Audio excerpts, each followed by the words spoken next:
enra na sofo panyini bi akofa flyer bi e de akoto asofo group bi so na odi two group no so na ya asofo no pass comment na asofo no kase enti kremoni standia mon kanchire masore mana mu obi anto makremoni and I'm say me media me wo evidence kremufu a etie me.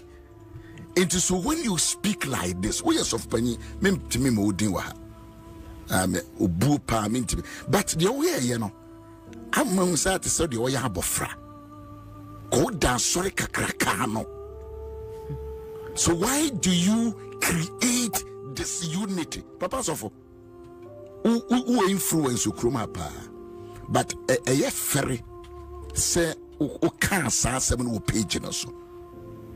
Sadie na we say one ferry na wo kan ye na fa sofo no bia ye ene kremoni de sadie na papa sofo ye no me mo wudin ba me ade na wo kan ye no e me ferry ma wo me ferry ma wo papa sofo. Discrimination when we are preaching Christ we don't discriminate. Eti wo de wo betimi etu nkrofo fo ba sa statement na wo make ye no papa sofo.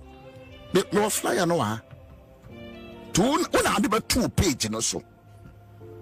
What the two so into feel ye me e wo so nyina na obia na e believe in your philosophy and your ideology. Any dia wo akoma kire wo. It is a childish decision. I am kwada asem. Papa sofo me you are no ha. Ba me mo wudin. Ba minim se wo na wo ye wo de ba 2 page no so. And then you allow people to condemn and to take. You can influence people in that negative manner. Papa Sofo, Srewa, Ebeya anke yi kura efri so. Na so say wa ma de na kwachiri. General, or some media me modi. You moment me body. The post here the end where you saw 4 pages so. I saw for penny. A Archbishop Agyin Asare. One. Eti what you know say? So be a kremoni. Now what two Bob stand president. I saw for one country a year more. Me a makremoni media nim more fire. I saw for Agyin Asare the post is up. You know, men are making you so be a group. I mean America more fire. Says will be a kremoni no be dear nim dear. One country more man is a more be anto makremoni. Freedom. And so far, Agyin Asare, they want to make a can war. It was posting war. I saw 4 pages of Monfanko preaching. And then Yamen Peboni, I saw for no so Tiasi. And yes, I know. If the Electromophone one at here, more fire. Ozovo, Kremoni Bedi Gun and Nimone, more fire. Kremoni Bedi Gun and Nimuchina, more fire. Kremonia the gun and Nimuchinachi, more fire. Monokra Monkanti. Mufrido mine share Christopher and a year dear baby.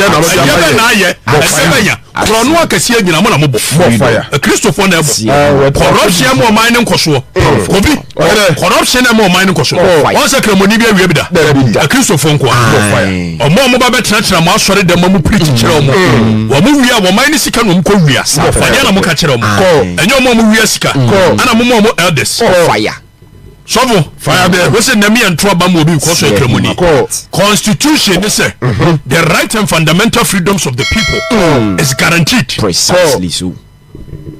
And nobody shall be discriminated against on grounds of race, creed, religion, and other factors.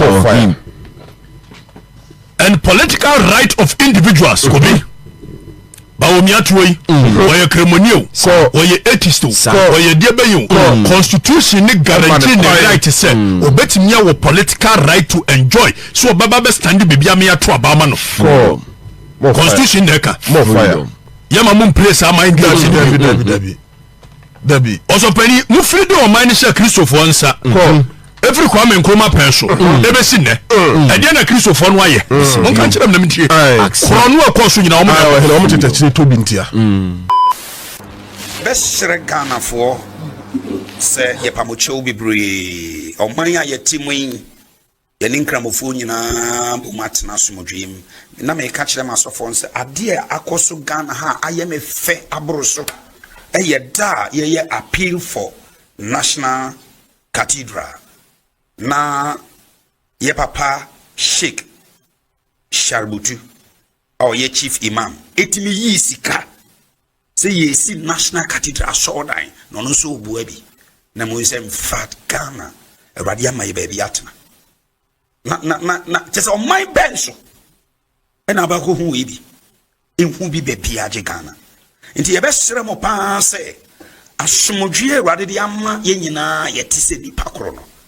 ma memene da ye mfa nchichemu magana se ase ye dia show bi adwenem se kramoni de we de no ntinye se obi begina ho ene memo ye de nwa tie ni programs and policies or the better former we ye can say or implement ya e dia hodwo bebere nipa ene ye hweso to aba enye kramosem enye kristosem bi se de mimeti maginem akama ye nyina ne se yes Christopher about 70%, yes sir 70% ye mudi ohi ene etima be ye president or case by force gramophone na ye Christopher ya ye bida the same thing na mentioned me jina kase kramoni bie no obitima be president ya obitima kase ne gramophone 80 minus if ya de nyina nkoma selechi it won't happen we am o man hwehweyasem we ye mamu asem enya sori asem nti ye besere mo nti sofo panimu a yese wo timide to WhatsApp so say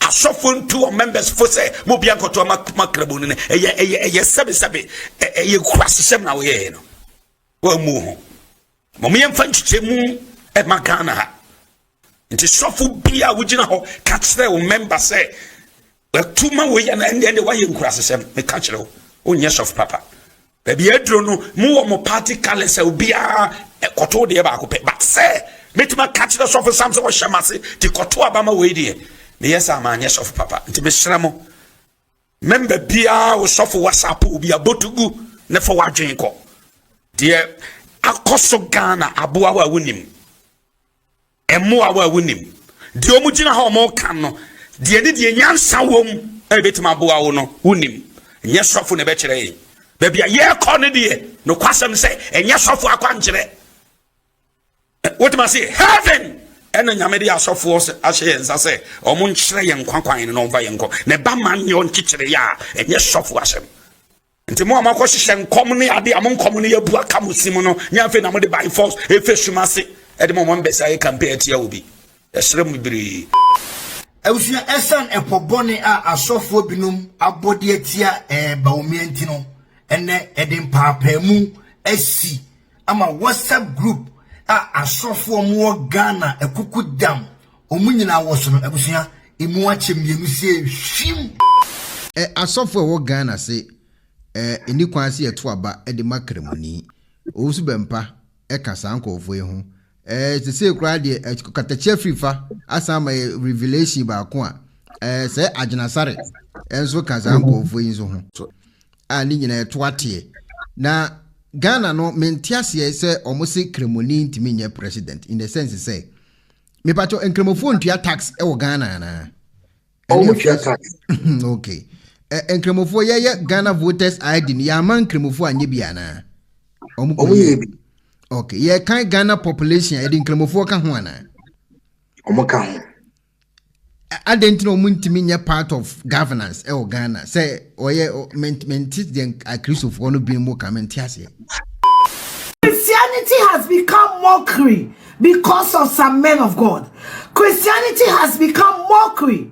Now, sometimes it's even like, and so by the authority of the blood of Jesus, God, redeem the church. Redeem your church. Father, redeem your church from the hands of con men. I have known Dr. Bahonia since 2015. And I can attest to the fact that he's a great unifier. In 2015, when Dr. Bahonia paid a courtesy call on me, he had no intention to become the president of our country. And he has not changed then. His love for humanity is unparalleled. his love for Christian community did not start today. The reason is I've been praying with Dr. Bawumia for a long time. And so when I hear people accept that he's attending churches and paying courtesy call on Christian leaders for them to pray so that he can be a president of this country, I usually say they just don't know the man, Dr. Bawumia. Dr. Bawumia is a type of man who always describes as a man of peace. He stands for peace. And he is the definition of the word peace. This is a man who for 8 years brings Muslim leaders and Christian leaders together to break the Muslim fast, iftar, and also pray for the peace of development of the nation. Dr. Bawumia embodies Psalm 122 verse 6. He pray and seek for the peace of Ghana. I believe that Dr. Bawumia is the kind of person our nation needs now. He can bring all of us together to build and develop our country. So on 7th December, let us all come together and vote for the peace and development of our nation, Ghana. God bless our home land, Ghana. Dabi empanifo binom pese da bia Ghana mrante ne mabawa ne yenkwanko asomu ne da bia yenkotokoto wo by Dr. Mahamudu Bawumia yesu ekremoni nya na dwene se obi be kotokoto no opese obi anyedai asofo binom nim se senkora ne yire won ho kosuku a bedru brebi sankom hye ne niam nyina ebegu de odi yesu ho adanse no ono anso na eka kire yense enam ne so en wo bo what they say Ishmael mojakro na me papa no masofofo nso yem preaching no kuredie anything ne nkyere nyame ma because amamuo enye religious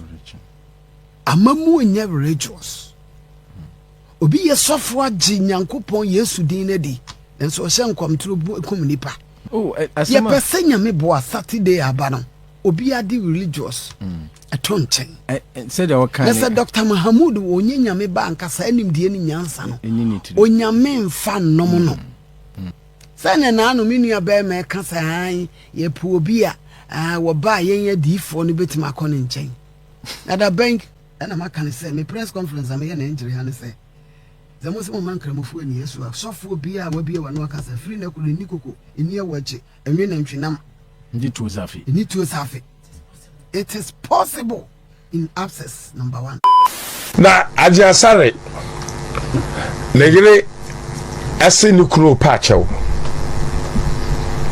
wankasa ye yes osini kuro ankasa ye enti opa MPP ene eye Bawumia chew ese osofo bi se o ma Bawumia de obi a ye Kristoni ento aba ma no so ye kremoni enti kramofonya nipa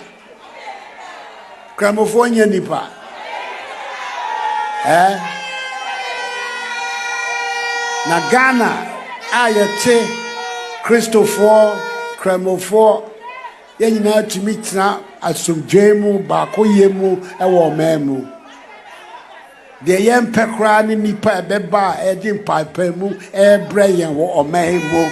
We don't want religious conflict and strife in Ghana. We want religious harmony and yenyina ya bako yempe pipemu bia ewo Ghana ha ni yempe krofo ade pipemu kasa ebewura ya manyo ruemu. People who seek to sow division on religious and ethnic and tribal lines are nation wreckers of our country. We want people who will encourage the unity and the harmony of Ghana, not its divisions. You don't have anything proper to say on behalf of your candidate. Don't raise tribal or religious considerations. Ghana, we are far ahead of that. And that is why we are a beacon of peace, of stability, of democratic engagement in the whole of Africa. Yempo bia oba odi kasa kasetia eba ababese yeman. Imesramu nemende obia kono kotuna banoma wiase nyina hu se Ghana fo yente saa yenie bie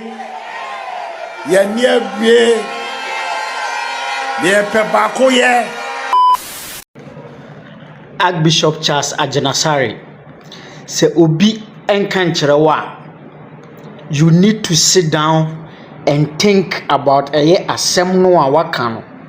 You need to sit down and think about asɛm no a waka no and come back again. Ekamia ye say empanyimfo a mo kuromu ha sei mo ena mo ma mo ho kwan ema yen enkwala ne bi sebe ye kasa etia mo na I'm trying to hold myself but it is not too late. Me ka kire wo say utena se na se wo dwene na se oso ye nyansani te se de wo ye nyansani no a you should come out and then apologize for what you have said. 12 seconds later.